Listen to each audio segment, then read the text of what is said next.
Hey Fitheads, today we talk with the TRX Traveller.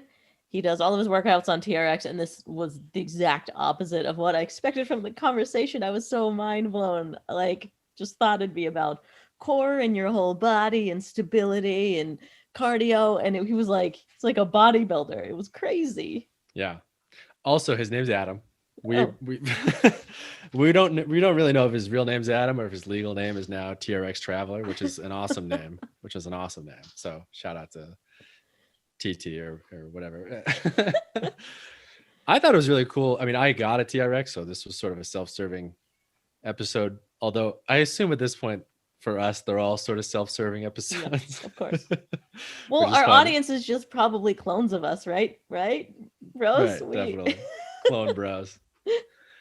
I liked how we were talking about the muscle doesn't know if you're picking up a barbell or a dumbbell or a push-up or a rock, whatever, or your own body weight on a strap. Yeah. It just knows like I'm flexing right now. This is weird. And so that was sort of like his jumping off point for using the TRX and being so dedicated towards it. And that's almost exactly what happened to me this quarantine. You know, I didn't have any of the equipment I wanted. I got this TRX and I was like, oh, this is weird. Oh, this feels like pretty hard. I wonder if it's the same, or I wonder if this translates or whatever. And that was fun talking to him. I also really liked his sort of get out of your locked frame of like worldview. Right. Do you know what I mean? Mm-hmm. Not just that's a tease. I'll let him tell the story. Welcome to Total Fitheads. Serious fitness for not so serious people. Hi Adam, welcome. Thanks for joining us. Thank you for having me. Absolute pleasure. So glad to have you. Are you traveling right now? No, I'm not. I'm in rainy, grey London, where it's about 5-6 degrees at the moment. So far from the sunny shores of Mexico and places like that, where I do normally hang around with the TRX. Hang around, ha! Pun. I feel like Max, you have a billion questions. You've been using a TRX lately, right? That's like your main I got a equipment? TRX for Christmas, I think. And I'd always had one. I think like most people, I saw it at the gym and I was like, oh, that's funny. I wonder what that does. Who cares? And then I found you, Adam, because you're apparently you're the TRX guy. Right. He's here. We have him. So congratulations. That's awesome. I did not know that. I might that might have to be my next tattoo then. Great. That's good to know. But why don't we back up a little bit? You are a TRX or the TRX Traveller, is that right? Yes, that is correct. Yes. How did that start? Well, it started. I was just a little lad. Still am a little lad. Working in London through my 20s, and I think like most people in the big cities, hitting the sort of the gym and that obsession with fitness and wanting to change one's body and get fitter, look better, and be healthier, sort of was instilled in me, from the get-go, right through school, from being a teen. But it sort of it became a bit of a blessing and a curse, because as much as I loved, I absolutely loved going to the gym, possibly too much. I started to feel like I kind of started to live in there a bit. And when you're working in London as well, because originally I started out in advertising before I sort of moved into the fitness world. You're working long hours and then you have this need of, I have to go to the gym. And that's what sort of became a little bit of a problem for me, because I couldn't feel like I could ever be away from a gym. If I was away from it for a bit too long, I didn't feel myself. I felt like I couldn't be myself. Possibly even felt like I didn't look myself, which is a really strange sort of mental battle to have in your head, because it's, you're supposed to go to the gym to relieve maybe stress and come away feeling more elated. But, I'd often go in and compare myself to others quite a lot. My focus was external, very external. It was more about looking as though I could lift heavier. I guess in essence, trying to look more impressive rather than actually taking a step back and focusing on internally how it feels, and internal goals. I guess my goals sort of drifted to externally what was going on in the environment. So that then, that was a sort of little battle that I think went on, but I didn't even really realize. You just kind of crack on with it. And then there was the other point of, as all 20-year-olds do, I love to travel and backpack. It was, my dream was to gain more cultural awareness, to experience parts of the world. But because I always wanted to be near a gym, I felt I had to be. I kind of couldn't really feel like I could do that. And then I heard Ben Palowski, fantastic bodybuilder, almost a true inspiration to me, a bit of a yogi bodybuilder, he calls himself. And I always remember the line, it was about 9 years ago now, and he said, your muscle doesn't know what you're holding. All it knows is the contraction and tension that you can place upon it through a range of motion. And all of a sudden, just this light bulb thing hit me. And it was like, well, if it doesn't know what I'm holding, and it is more about the internal feeling, in essence, the mind to muscle connection, why the hell am I in a gym in London? They're quite small, surrounded by a lot of guys, often with egos, with loud music, often having to wait a long time to use machines and stuff. And why am I coming away out of this feeling more stressed than when I went in? So eventually I just got, I achieved some goals, and I started coaching sort of in the gym, so the usual kind of personal trainer route, I guess. But then after I got to 27, 28, I had enough of London. I was done with it. It can really grind you down. I'm sure you guys yourself know about big cities and what it can do, and I'm sure your listeners do as well. It can take its toll on you. As much as you can love it, you can hate it as well. And I just wanted to break out of the bubble. So I got a backpack, and I just went, screw it. And at 26, 27, I'm 33 now, 34 now. I put the backpack on, packed in a TRX, packed in a resistance band, and I thought, I'm going to go for it. And the journey started there, and it gradually progressed into what is now, I believe, TRX training within your own space is not just can be physically beneficial, but it can be extremely mindful, and extremely beneficial for mental health as well, because it's aside from the typical things you'd expect, being able to save on costs of gym and save on maybe time as well, train in your own space, in your own time, in your own environment, when you want, on your rules, and having this internal focus, feeling what the muscle feels like, to take it through its ranges of motion, internally focusing mind to muscle on the violent contractions you can create, the stresses and the stretches. It becomes, what is meditation? Meditation is a form of focusing on one thing for an extended period of time. The TRX training not only for me became physical, but extremely mental well-being as well. And the fact that I could then do it all around the world, anywhere, on a beach, in a house, in a garage, park, a building site, I've done it on the side of the Himalayan mountains. It changed everything, and it gave me essentially fitness freedom, and I didn't feel anchored, because I felt like I could take the gym on the road with me. And then that's how it then began. My real passion became into bodybuilding with the TRX, essentially, which I know sounds daft. It sounds stupid. What do you mean bodybuilding with the TRX? Like, you're an idiot.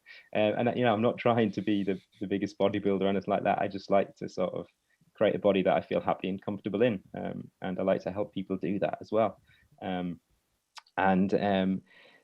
Yes, that is how I then started to train people and change this mindset of just. I think a lot of people, when they use a TRX, they just move, and for me, it's all about muscle-centric exercise, not movement exercise. It's the violent contraction of the muscle that causes the movement, not just moving with the TRX. And yeah, that is my journey into how I became the TRX Traveller. Sorry, quite long-winded. I apologise. It's I'm a Geordie from the north of England, and we tend to rabbit on a lot. So that's the point of a podcast.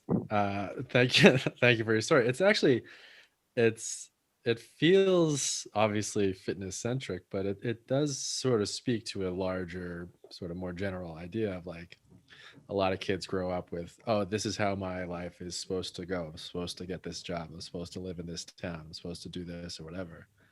And it really seems like, now what came first? Like, did you realize you wanted to break out of your job, or did you realize you wanted to break out of your gym? And how did one lead into the other? Yeah, that's a really good point. I think I think they both, maybe job and gym, were both a little bit of an anchor in themselves. But funny enough, I think maybe the gym more so, because I even remember, when I used to go on holiday, I'd sort of have to make sure there's a gym close by, or make sure that, oh, the holiday's 2 weeks. Well, I have to do some form of training within that 2 weeks on the holiday. It's and you'd often go away a bit more stressed, worrying about how you're going to work out on the holiday, and you'd feel more relaxed coming back because you know you were getting your gym again. So yeah, it was that, and honestly, a massive passion in traveling. Well, specifically backpacking. I'm a little slumdog from the northeast of England, and living out of a backpack with sort of minimal stuff was something that appealed to me, and it changed my life. And yeah, having the ability to take that fitness on the road with me through that was amazing. And it what's even funnier is exercise translates like language barriers. I remember I was in Cuba, and I went out of the hostel on a morning, and I went to this park, and I mean, pretty dodgy park if I'm honest, but when you sort of get into that backpacking style, you don't really sort of take that in. But now I look back, I think, yeah, that was dangerous. And this Cuban guy, looked like a gangster. Came up to me as I was training with the TRX, and I thought, that's it. Like, I thought, I'm done. But the worst I've got is an elastic band and a TRX. If he's going to take it off me, he's just going to take that. So it's cool. But he had a pit bull as well, right? This massive pit bull. So you can imagine, Cuban guy in a vest, like it looks like some of Grand Theft Auto, and he's this little white kid, sort of just in his park trying to work out. And he came up to me, and he tied the dog up, and he just kind of like gestured, "Can I have a go?" And I was like, "Yeah, absolutely." And we did a 45-minute workout together. I kid you not. The dog was tied up for 45 minutes, and we did a 45-minute workout together. And that was one of quite a few different scenarios. I used to give away my TRXs to the Mexico kids, or leave them hanging in parks and stuff, just for them to use, because they get fascinated and they come and work out with you. And yeah, it's amazing. If you leave them up, it's amazing what develops, and you watch it over a couple of weeks. So yeah, it then becomes not just exercise, but a sort of a way to cross cultures as well, and engage. That's crazy. That story gave me goosebumps. Wow. Yeah. Hope my mom doesn't listen to this, because she will be pretty pissed. Wow, was that the sketchiest of the 32 countries? What are we working on? How many countries are there in the Oh god, 400, 200? yeah, a lot. I mean, hey Alexa. So is that the sketchiest of the 32 that you've been to? I wouldn't say sketchiest. I mean, that specific moment might have been a bit sketchy. But the all of South America, apart from sort of Venezuela, pretty much got my paws in. Beautiful, absolutely incredible, country, magnificent cultures. And yeah, that's probably, can't think off the very top of my head, but that's probably one of the. Can I swear on this? Sure. Go for it. Oh yeah, that's probably the time I shit my pants the most. When he started to come up with me. But it's all part of the experience, and the workout was great. Like, he got a pump, so I was psyched. He was psyched. I think that's probably one of the biggest hindrances, at least certainly for me. Getting the TRX is very similar to what you described. It was I thought, oh, I want to work out my bicep. For the easiest examples, I want to work on my bicep. I need a dumbbell of this X weight, but then doing the TRX, you're like, wow, this is working as hard as I would be working, only it's weird because my elbows are up here now instead of so can you sort of pitch people on you don't need the exact thing you need to get the same pump? And especially with bodybuilding, I feel like people who want to body weight exercises, yoga exercises, it seems like sort of a people think of it as, oh, that's just to lean down, or I'm just, I'm not a yoga girl, so why am I doing that type of workout? But I mean, you get a serious pump with it too.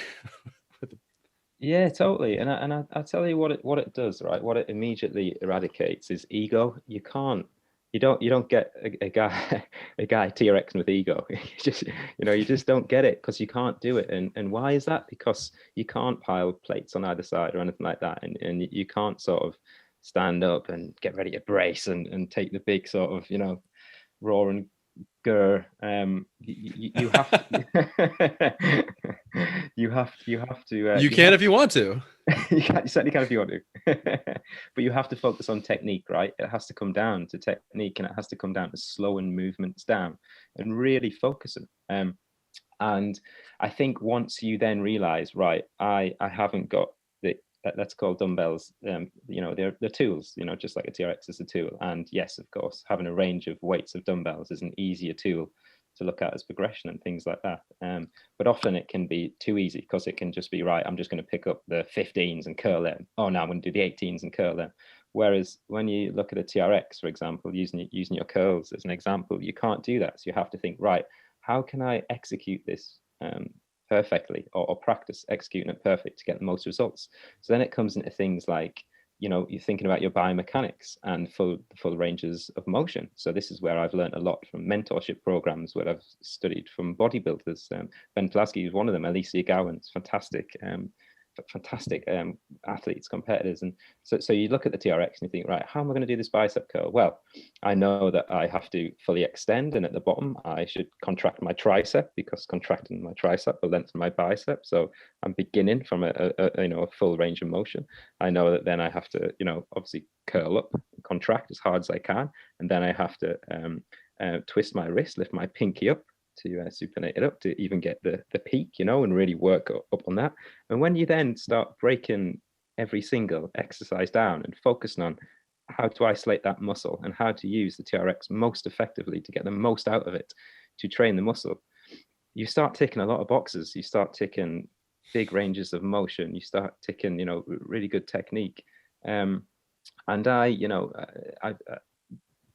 for me, that was then, all right, well, who's the best people to learn from and look at to find this best technique? Because I haven't got any weights.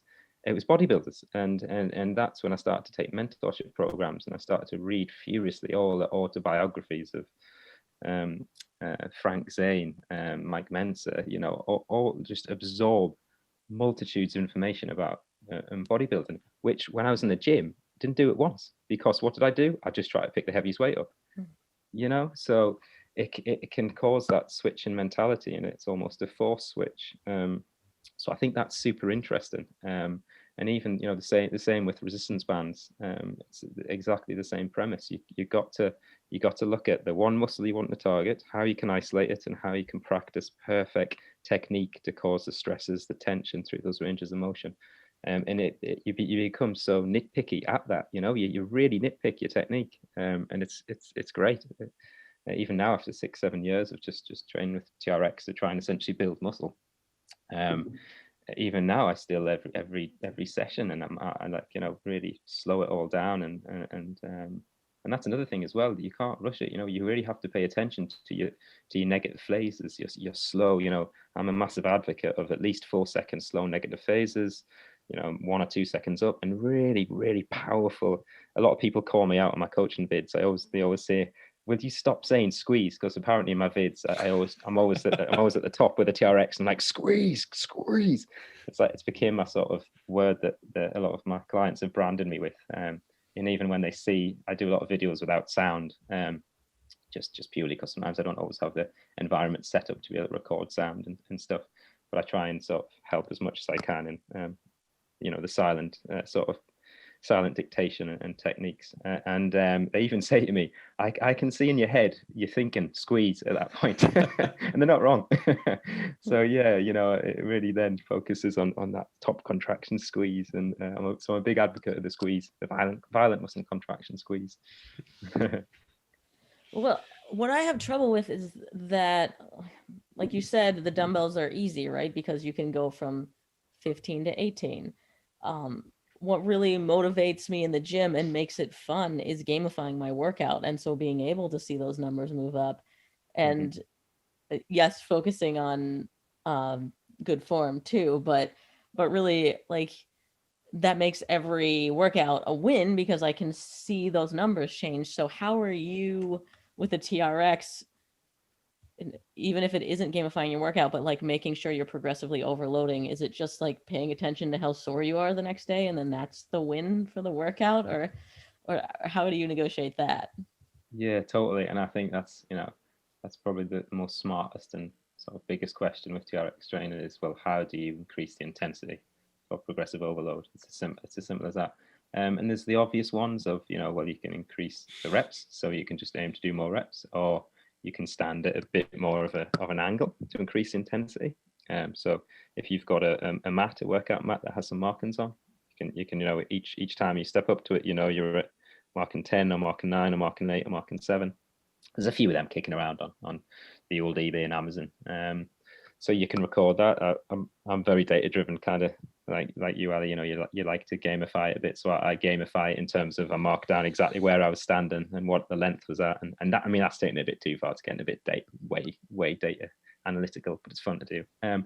So yeah, there's those obvious ones, the high reps, the angle that you're standing at.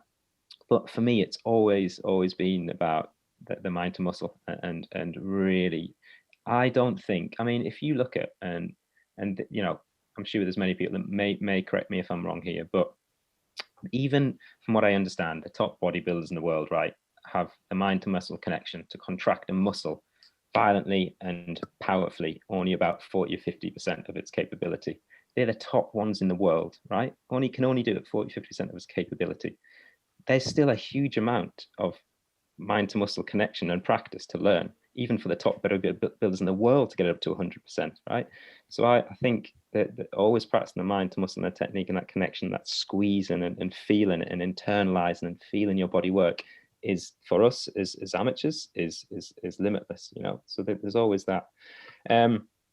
When it gets to the point of saying, well, and of course this varies over different levels, for me, I now just push to failure, and I make sure that I train, I'll hit between 8 to 10 reps, but then I'll take it to what I call complete absolute failure. So I'll fail on the concentric. Once the concentric starts to fail, I'll do partials to really fail the concentric. I'll then hold it for isometrics until the isometric fails. And then at the very end, I'm forced to fail on the eccentric. And that, that's essentially taking it to failure. So that it can build up to that level, but obviously as a beginner, it's not necessary to, I would say, to do that. I guess when you obviously body's adapting more and more, and to your point, Ali, you're looking for ways to intensify TRX training more. It then becomes taking it to points of failure, and that's over the past sort of year, maybe not even, maybe almost, probably about 8 months. I've been doing that type of training, and I've seen probably the biggest gains that I've experienced by doing that. And it's not that I want to do a shameless plug, but it's why I created my latest program, which is all around full body intensity tech training and taking muscles to absolute fatigue with TRX training. Because I was just shocked, and I say that, but obviously I'm by no means not the biggest guy in the room by any means. I just really enjoy this, and I love seeing my body change and seeing that adaptation. So you can't compete with weights at all. They are fundamentally 100% a better tool, and a gym is a great place. It's just you can't take them to Belize Island and do it on a beach, unless you could, but Right. big backpack. You could, but you can't. So how you're going to failure? How often are you failing on a move every exercise of every workout? Within a workout, and then how often are you working out, recovering between those failures? Totally. So I don't, on average, it's about 2 or 3 workouts a week. Sometimes just 2, because I need that much time to recover. And then I'd call that the bodybuilding. And again, this is just I experiment a lot. So this is my kind of it's working very well for me. But the full body. Normally they average around 2 sets per body part, maybe I think there's 5 or 6 6 or 7 different exercises for each part of the body.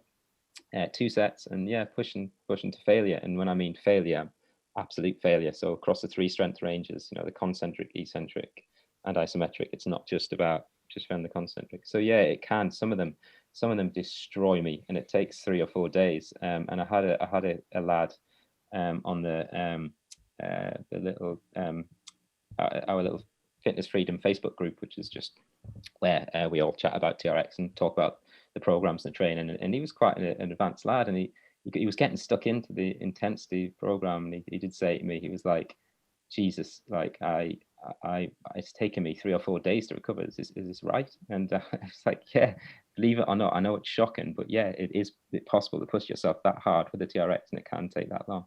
But I'm very much of the opinion of listen to your body. It's you don't step back up into that. I call it the TRX church, the mindful TRX church, your TRX church, and you don't step back up into it until you're ready.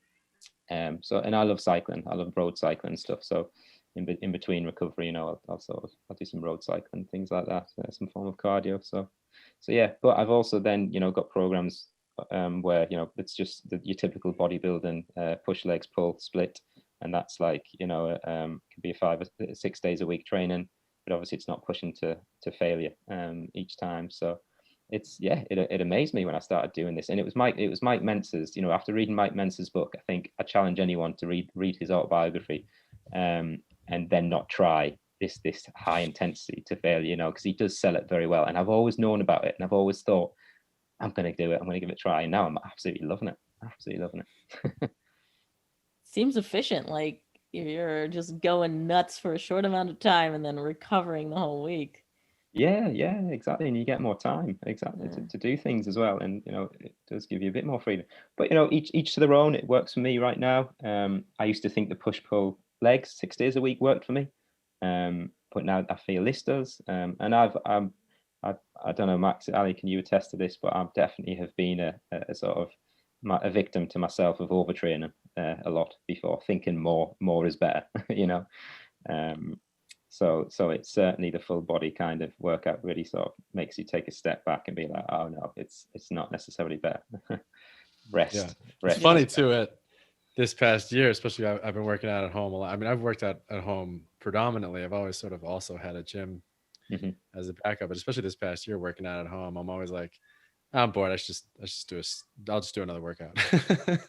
And so then I'm like, man, why is my elbow so sore? Oh, it's because I did 500 push-ups today for no reason. We had a bodybuilder on here a long time ago, and he mentioned he was very, very sort of adamant about mind muscle, and he's not picking up a weight, he's flexing this and the weight moves. And so that it was it's interesting to hear you talking about it, because that really felt like the overlap with the TRX. I don't know how much I'm lifting, or you know what I mean, I don't know how much I'm curling, but this feels pretty hard. I would say I'm guesstimating 80% as hard as I could go. Is that how you sort of do it? Have you ever worked out with like I forget what it's called, reps in reserve, or I think this is 80% of this feels like 80, or is that how you do it, or do you sort of do it like that? And also the other thing is I chalked on the ground where my feet are, and then I'm like, all right, my toes are here, all right, great, now I'm doing this, now I'm here. Problem is I just forget. I forget where I am, and I'm like, yeah, that's probably that's probably right there. Oh, probably there. Yeah, that's probably right there. No, totally. Yeah, I mean, I do sort of advise the RPE kind of and reps and reserves for the programs, but I always sort of say that call it just like creative freedom. You can't it took me ages to get a TRX. It's like you just got to kind of get it and practice, and once you sort of get it and you feel this creative freedom, it's not going to come straight away. You just get a sense of like, I just know where to stand. I just know the intensity. I just know where to feel, because you're much more internal with your body, and it does sound daft that, and don't get me wrong, I'm all about the hard correlated facts and data, 100%. And I love it. I love recording everything. But I do feel, and I know a lot of people would back me on this, that I can just step up to a TRX now. And if you said to me, right, I want you to go balls to the wall, like, RPE of 9, go for it. And I could just stand, and I'd know where to, for bicep curl, for example, I approximately know where to stand to do that. If you said to me, right, go at 5, I'd kind of approximately know where to stand at. I think it's just a simple matter of just experience, and practice in terms of that. So yeah, it's, I look, there's every element or sort of key point or key technique that we do within bodybuilding and fitness and stuff is what I translate or try to translate in a TRX, and people come to me and they say, oh, have you got any cardio and stuff for TRX, and like, are you doing any HIIT workouts and all this sort of stuff? And I just quite simply say no, because for me it's there's much better tools to increase your VO2 capacity than a TRX. You're kind of not putting good time efficiency to your goal. And for me, my interest and what I love helping people do is essentially change the body a little bit, transform the body a little bit, gain a little bit of strength, gain a little bit of muscle, increase a bit of functional fitness, strength, balance out sort of weaknesses and things like that, and do it wherever you bloody want. If you want to do it in your garage, get in your garage. If you want to do it in your shed, your wife's kicked you out in your shed, get in the shed and blast out some TRX stuff, So yeah, but the to your point, Max, I love that he's that you sort of said that, and it's not the weight. It's like, how much weight should I use? It doesn't fucking matter, because your muscle doesn't know. If you can pick up an 8 and curl it, but you're just kind of moving and you're just going through the motion and curling it, compared to if you pick up a 2 or a 4 and you're putting your mind inside of your muscle and you are telling it, I'm going to violently contract you bicep, I'm going to bloody violently contract you, and you've really internalized that, and you pair that with perfect form and technique, I would 100% argue that is 100% better than just going through movement. It's muscle centric movement that's I think the winner, personally, and from my experience. And how you find sorry, go on, Ali. Oh, no, go ahead. I was just going to ask Max how he's finding the TRX training, like what, because I always find it interesting when I say this to people. Does it, have you noticed this yourself with it, or do you see it as something you just just do, or do you kind of? That's almost exactly what happened, because I was comparing it to, if I stand here, or if my feet are here and my arm's doing this feels like I'm curling 30 pounds. Okay, great. Well, that's pretty much where I should start. Okay, great. Okay, now the second set, I'm going to stand here. This would be 35 or something like that. So it was definitely what you're describing is like the more advanced. I feel like I started sort of 5 steps behind what you're describing, because I was like, how do I do this? I have no idea what I'm doing. I know it should be pretty hard, and I'm going to try to do 2 or 3 sets, and I should fail ish around 10 reps ish, So I was like, okay, if I stand here, and then that's going to be there, and that's sort of how I intuitively did it, I guess. And then yeah, like little things like putting the X's on the ground helped a lot. I like measured 1 foot everywhere or whatever. And it just, it really, to me, before, it felt like I was taking a silks class, or if you know what that is, or I was just like, TRX was just like a flexibility tool, or really it was just something that like looked kind of funny for the gym to have, so that the gym could look cool. Like, oh yeah, we also have this thing, nobody uses it, but we also have it, it's super cool. But then once I was sort of, that was like my only, I have a couple of dumbbells, but that was like my main piece of equipment. Then I was like, oh wow, I really have to sit down and figure out how to use this. But there was, there were a lot of possibilities, and like I said, like a lot of stuff translated. Okay, this feels like a, again, this is a stupid metaphor, but this feels like a 30-pound dumbbell if I stand here and do this and I put my arms here. Great. Now I'll take a half step forward, and now it feels like a 40. You know what I mean? That was sort of like my jumping off point. Yeah.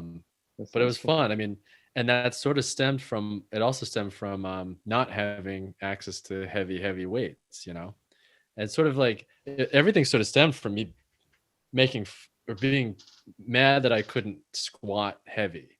And I'm like, yeah, I can do air squats, but I can do literally a million air squats. That's life. You're just standing up all the time.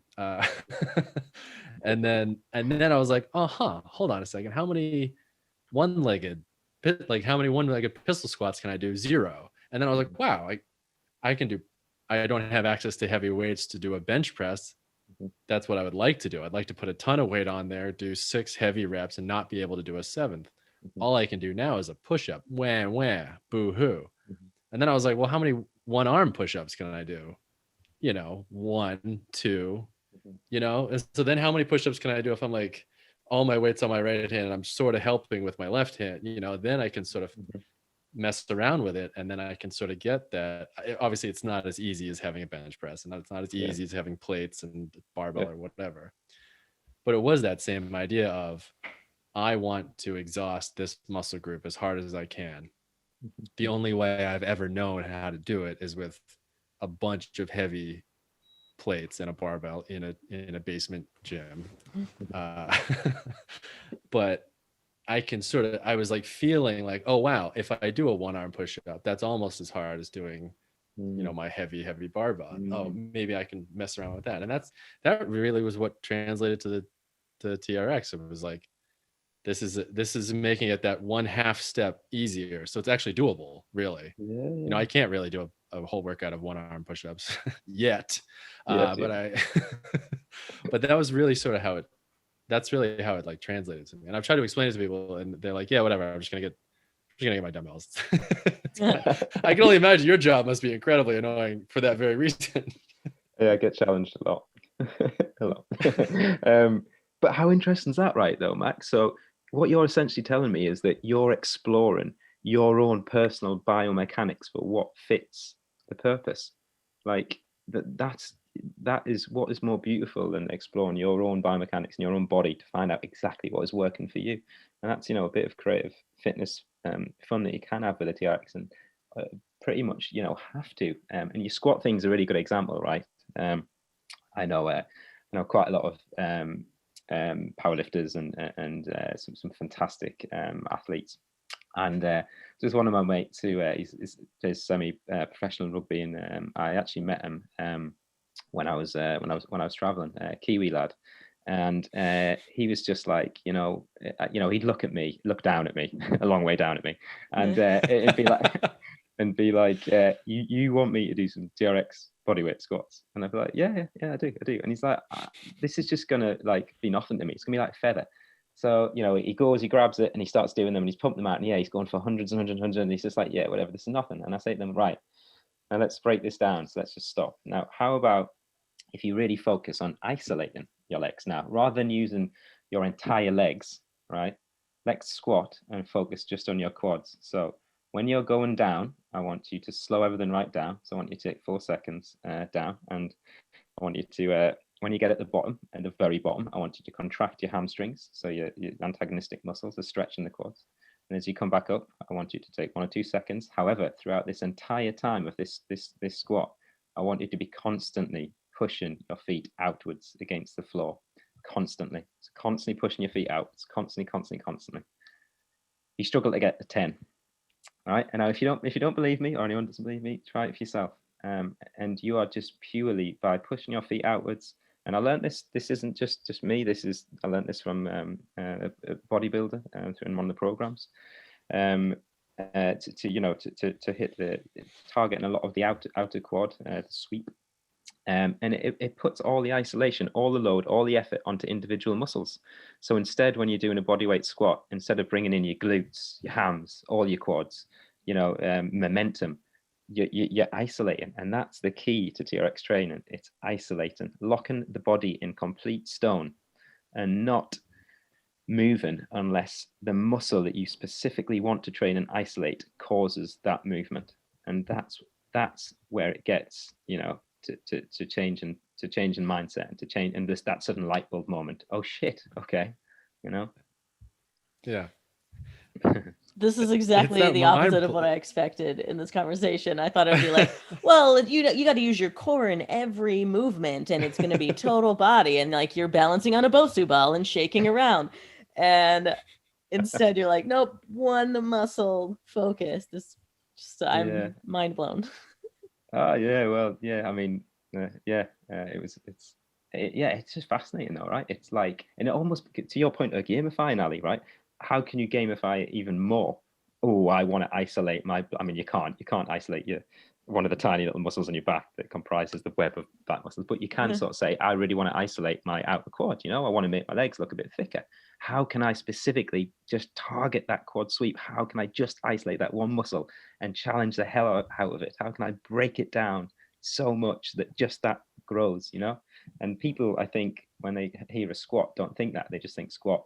They don't think, what am I using the squat? What do I want to grow from this squat? And that's something you have to do with the TRX. You have to take it off. It's like I was saying before, you have to take everything else out the window and focus on the technique and what you want to do. And to your point of the pistol squats, Max, if you want to train the full quads, when you're doing the pistol squats, you leaning forward just a little bit more, just to keep that weight in it. Are you contracting the hamstring at the bottom? Are you getting to the very top and squeezing the living daylights out of it for 1 or 2 seconds? And all those little things, those little steps, sort of add up to quite big results. Now to be fair, there are sort of full body core aspects to it. You put your feet in the straps and you do a push-up, or you put one foot in the strap and you do a push-up and the other foot is floating. Do you do any of that, or do you feel like that's more sort of, you keep that stuff separate? It's not something that I guess, sorry, I'm at different levels. Yeah, I think, as towards a sort of beginner and leading into intermediate, I think, there's definitely a place for stabilizing holds and movements that are a bit more full body, where you are focusing on sort of actual movement, not just isolating that one muscle. But for my interest and for my argument, I'd say really you want to be sort of saying, well, what do I want to build? I want to build my chest. What's the most effective way to do that? So I certainly think there's room for it, absolutely, but I think only to a point. How are you going to really progress when a load and a weight is evenly displaced across a lot of different muscles, and each one's only working 10-20%, as opposed to loading just one muscle to up to 80%, which will really push it. So I think it comes down to obviously the level of what you're starting in at, and just effective training. So yeah, I certainly wouldn't rule it out. It seems that a lot of your training, when you're saying like telling people to squeeze, that you're training them that mind muscle connection. How much of it is training them like the mindfulness that you talked about in the beginning, or is that more of like your personal experience and doesn't really come into your coaching? No, it definitely comes in at a bit of a later stage. So I'll tell you what. I'll tell you my little routine on a morning. My morning TRX routine, which is untouchable. Right, no matter where I am, what I'm doing, whoever's there, even if my better half, even if she's like, look at me, I've got the sexy attire on. Are we doing this? If it's around my untouchable morning, I'm like, don't know. I think I've got to go and do my 10 minutes of untouchable, TRX. I'll be right back. But I wish straight back. So I go in and I sit below the TRX and I close my eyes just for 5 minutes, 5 to 10 minutes, and I do box breathing. So 4 or 5 seconds in through the nose, hold for 4 or 5 seconds, out for 4 or 5 seconds. I just try and focus just my mind and just concentrating on those, like a ticker, just the numbers going up. And just every thought that comes in, the usual what you would hear people say. And I'm by no means an expert at this. I just find this personally helps me a lot. Allow the thoughts to come in, allow them to come out. And after 5 or 10 minutes of doing this box breathing exercise, I then open my book and I go to town on everything that I'm grateful for in my life, all the little things, and what I want to sort of do today. Great things I'd like to achieve and all that sort of stuff. Just a little bit of journaling, gratitude journaling, and then I take that same premise, that same gratitude, that same clear mind, and I go straight into then the TRX training, and I begin to warm up, and I take that same internal focus. How am I feeling? And I then take it in, and it goes as far as when it gets sort of really advanced, I try and only breathe through my nose for the entire training session. for multitude of reasons. Obviously, when you're doing things like pistol squats and stuff like that, it becomes pretty much impossible. You have to. By the end, you're like, okay, and you just I give in. But for the majority of the training session, and that is another incredible way to increase intensity. For any exercise you think is simple, I challenge you just to breathe through your nose and do it. And you watch how much more it challenges the cardiovascular system and how much more you can improve by doing it. So I'm sure our swimmer audience is like, yes, told you. So yeah, it's certainly that I chat a lot to people, and it's interesting the different types of people that I chat to, and who I'm almost blessed and lucky enough to chat with, because some of them come from backgrounds that are so highly experienced and in tune with mindfulness and breathing and all that sort of stuff, and that's why they then take a passion in TRX, because they just like to do it in their own space with that breathing, with that mindset. And categorically, I'd probably say 80-90% of people come back to me and say, I understand what you mean about it being a bit meditative and a little bit more, sort of, this is my time, this is me, this is about me feeling my body. And so yeah, it is. It's just like, I don't want to overload people with all my thoughts and crap all at once, just little bits of crap at a time. And No. We're asking. That's the whole point.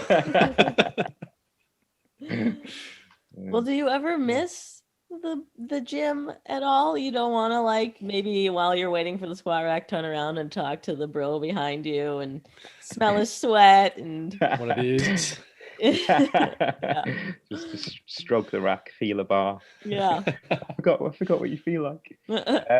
I do. I'm only a small lad, and when I was in uni and stuff and young, and I used to play rugby, and I used to love kind of powerlifting style. So I got quite strong for my size in deadlifting and squatting. And I think once you've tasted heavy deadlifting and heavy squatting and heavy benching, you've always got a thirst for it. It's like, so there's always that in my back of mind. But again, I used to get injured so much. I was always in pain. There was always something wrong. There was always something imbalanced. My rotator cuffs were always buggered. My hips were always hurting. Now, for years, for the past 4 or 5 years, I've never had an injury through TRX training. I'm more flexible. I can, I don't have any clicks and clacks. I don't have any aches and pains. So the one thing I would say I do miss is deadlifting, just heavy deadlifting. If I'm being totally honest, yeah, I do miss that, but I'm willing to let it go because of how poor my form used to be, and because of how sort of more ego driven I would lift rather than technique driven. Well, speaking of that, I mean, is there anything we can't do with the TRX? Now that we've expressed our love for the TRX, we all have, obviously. Is there anything you can't do, or is there anything you sort of need something else to do? Yeah, we've bigged it up a little bit too much, haven't we? I think we need to bring it back down, a few levels. I mean, yeah, you can't do a strength training program for the TRX. It's just, you just can't. I would also say, if you're really looking to do quality cardio and increase VO2 capacity, things like that, I wouldn't say you can do that either. Mm-hmm. It is very much, functional fitness, a term that's thrown around quite a lot. But I think because if you take away all this muscle building, bodybuilding, and everything I've just chatted about to it, and you just look at a TRX and what you have to do, quite simply, it does take a lot of balance and a lot of stability, and you are losing a lot of secondary muscles, and you are going through ranges that are natural to you, because it's not guiding you. It's not, you're pulling how you're going to pull within reason. Obviously, you want to pull with the best technique and things like that, but you're still a tiny little adjustments of the wrist and everything. You can make it all work for your biomechanics and your body, and I think that's pretty damn cool. That's huge. And we talked to what is Chris's barbell, his funny looking barbell, Allie? Do you know what I'm talking about? Duffin, his Chris Duffin's barbells, yeah. He has this barbell that instead of going across like this, it has so your wrist can sort of turn a little bit. And he was like, guys, it's such a cool idea. Your wrist isn't locked into this way. Maybe your elbow doesn't work that way or blah blah blah. And I've noticed a couple times if I'm especially using barbells, Mhm. my wrist can hurt a little bit, and I know that if like just a little, even a few degrees on either way would go a long way towards Mm. not clicking or not having stuff pop or whatever. Yeah. And that's definitely something I noticed. Yeah, no, totally. And those little frustrating pops or that tiny little frustrating pain, it can throw you off the whole, exercise because you just like, I can't stop focusing on that little bloody Yeah. crack. Did I just tear my ACL again? No, it's totally fine. battle through? Yeah. What's the coolest looking move you can do on a TRX? What's like Why the do we most wait this long? That's the most important I question we know. could have asked. I know. What do I do on Instagram to look at? I mean, I probably can't do it. What's the most impressive thing you got? All right, I'm going to give you two examples. I'm going to give you one that's the most impressive sounding one, right? And I only know it's the most impressive sounding because it got the most views when I put it as a title. But it is still true. And then I'll tell you what I think probably the most impressive visual one is. We'll call it the thumb stopper, the Instagram thumb stopper. It's like, you're sort of scrolling through and you see someone doing that at the TRX. It's like, bloody hell. Got a funny story on that one too. So the one what I'd say sounds the most badass and sounds the most like, oh, I want to get myself some of that, is the 3-finger bicep curl, the 3-finger TRX bicep curl. And it's like, hang on, what the hell was that? And my point to it, my actual point to it was that it was all about encouraging people to twist the wrist at the top, like pinky up, to really hit the bicep peak. So I said, right, focus on a 3-finger bicep curl. Focus on curling the with the TRX with your little finger, your middle finger, and the finger in between that, your ring finger. And if you focus with those 3 fingers as you curl, you will naturally lead with your pinky up, right? And you'll hit the peak. Oh, Try it. So you're twisting. Yeah. Can you feel that? If you twist your wrist, can you feel the peak popping on the bicep there, guys? It's like Yeah, a you can. claw. The 3-finger claw, we could call it. That might get even more That's views. cool. So yeah, that was kind of but it had a sort of technique premise behind it. And then, without a shadow of a doubt, the most badass one is feet in the TRX. Work your way up so you're in a handstand position. Yeah, like, almost vertical, but you're at quite an angle, and just bashing out some shoulder presses. And I did a vid of this just to show off, did about 3 or 4. But when I got to, and I tried to go to failure, I did go to failure. And I got to the point where I kind of was like shaking and I'm pushing up and I'm just at the press up position. And I'm like, fuck, I haven't got the strength to get down. I don't know how I'm going to get down. And I had to do like sort of a one-handed, I want to make it sound cool and sort of like, run DMX style sort of handstand sort of flip, to some badass music. But I kind of had to do like a one hand, and I just spun off and my legs went spinning and I flew into the tree, like collapsed down because it's hanging from a branch. And it made for some great fail and be real. But I think that's, oh yeah, I mean, you can't beat that for looking pretty badass, What about you, Max? Do you think that's a pretty good one? I've tried it and I spun exactly the way you were talking about. Good. I was trying to do the most impressive one I've seen. This girl I know put her feet in the TRX, did a handstand pike. Mm-hmm. Yeah, so she's doing a handstand, her legs are at a pike, and then she does like a full split into a full handstand. Does that make sense? Wow. Yeah, I know. So like her feet were together, then they went wide, and then they went back again together as a handstand. I think that's a little flexibility, first of all. So maybe let's just say that's the limiting factor. That's why I can't do it. 100%. But yeah, I tried the feet in the straps, walk up to a handstand, and it was cool because you look awesome and you're like, yeah, I'm here. And then if you don't very carefully get out of it, or if you spin in any way, the TRX just whips your feet around, and like it was pretty embarrassing. But at least I didn't bring a tree down. That was... I feel you. Yeah, I mean, the tree brought me down, Yeah, no, I feel you. I do feel you. Have you ever used rings? Gymnastic rings? Not really, once or twice, but no, I haven't. And a lot of people ask me, what's better?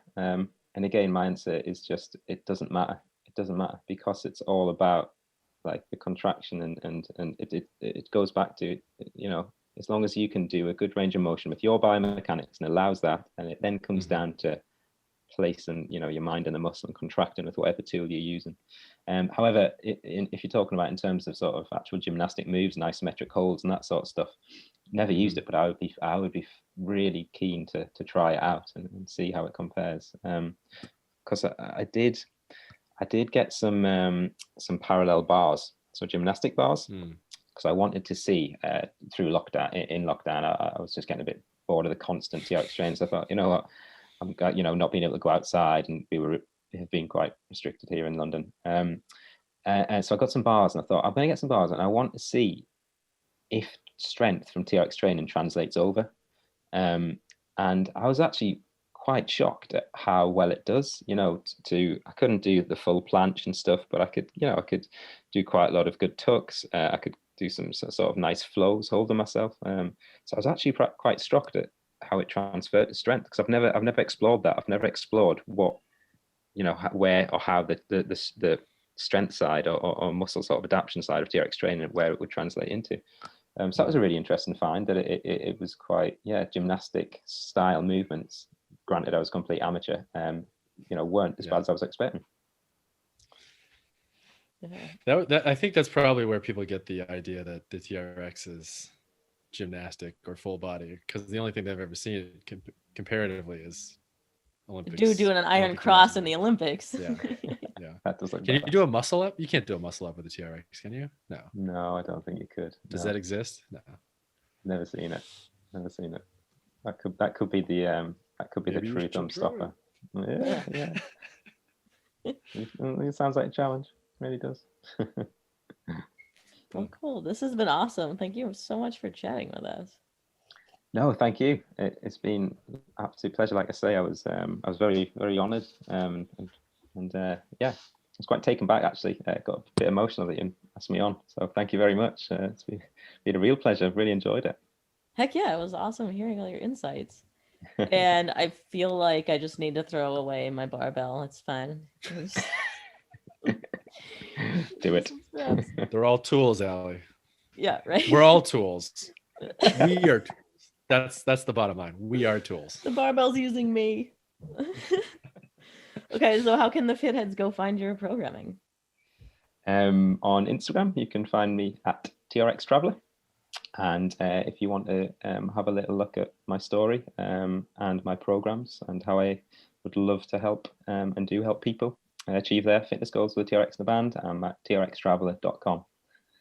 Yeah, that's the best places to reach me. As long as you're not busy box breathing.